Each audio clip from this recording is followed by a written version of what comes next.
Необычные объявления стали появляться в подъездах столичных домов. Жители прямым текстом призывают применять физическое насилие в отношении тех, кто использует незарегистрированную символику. Причем в таких людей просят бросать камни, а в окна с БЧБ снежинками – булыжники. А если кто-то не в состоянии физически расправляться с белорусами, ниже указан номер милиции, куда можно позвонить, и те сами сделают всю черную работу.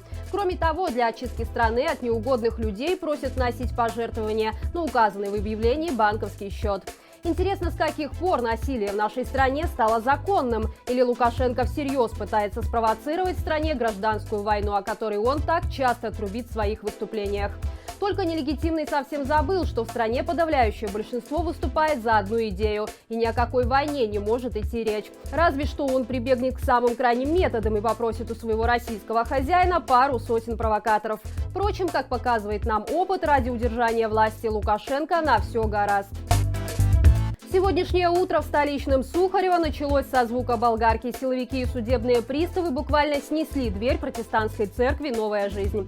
В здании в это время находились порядка 70 верующих, которые отказывались покидать помещение. Людям пригрозили, что за сопротивление их могут отправить на сутки. Стоит отметить, что история этого конфликта имеет давние корни и началась еще в начале 90-х, когда Сухарево было пригородом Минска.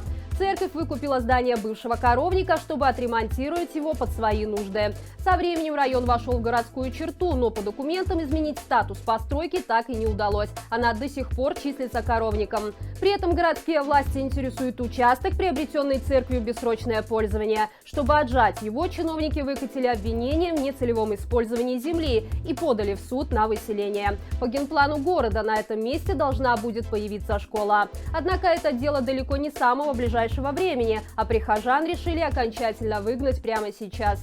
Отметим, что данную церковь часто посещают известные оппозиционные деятели, такие как Дмитрий Дашкевич, Александр Ким и Эдуард Пальчес.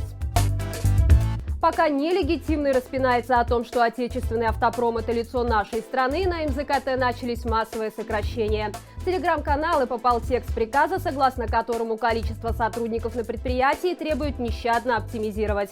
Первыми под нож попадут работники, имеющие трудовые, дисциплинарные и прочие взыскания. Часть персонала переведут на неполный рабочий день, а функции ряда подразделений отдадут на аутсорсинг.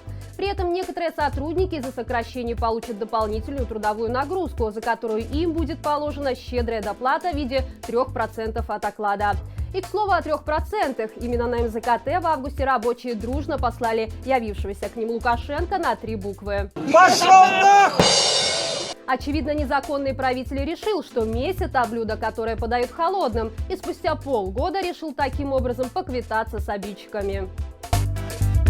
Компания «Энергоойл», которой владеет приближенная к Лукашенко семья бизнесмена Алексина, на 8 лет получила монополию на ввоз в Беларусь табачной продукции. Речь идет о стиках HITS, используемых в популярной системе нагревания табака Айкос. Стоит отметить, что именно «Энергоойл» принадлежит печально известная сеть киосков «Табакерка». Эти мрачные серые ларьки заполнили всю страну около 2 лет назад, вызвав справедливый гнев белорусов. И действительно, причин для возмущения было немало. Киоски разместили вблизи школ, больниц и на остановках общественного транспорта. При этом с обычными ларьками, которые торговали продуктами и бытовыми мелочами, госуправленцы начали воевать еще с первых сроков Лукашенко, окончательно задавив их в середине 2000-х. Тогда чиновники заявляли, что киоски выглядят уродливо и портят городские ландшафты.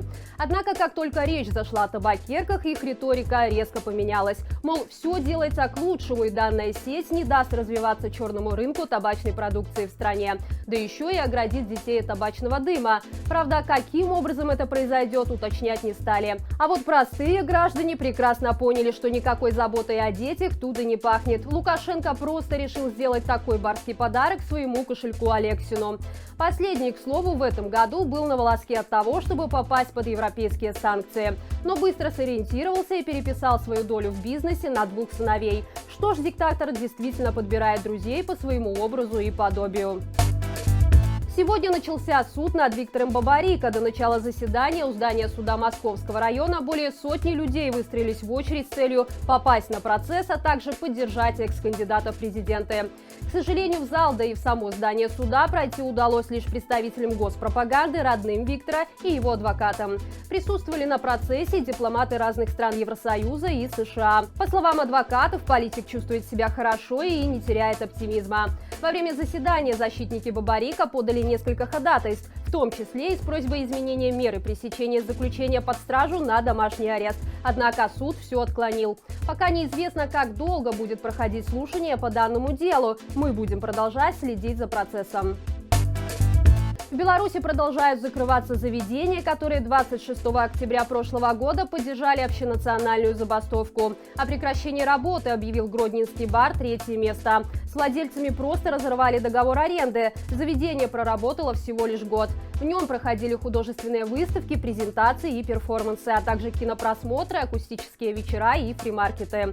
Ранее из-за забастовки в Гродно были вынуждены закрыться по меньшей мере 4 бара и 2 магазина. Все они не выдержали бесконечные проверки и огромные штрафы. И это все на сегодня. До встречи завтра и живи Беларусь!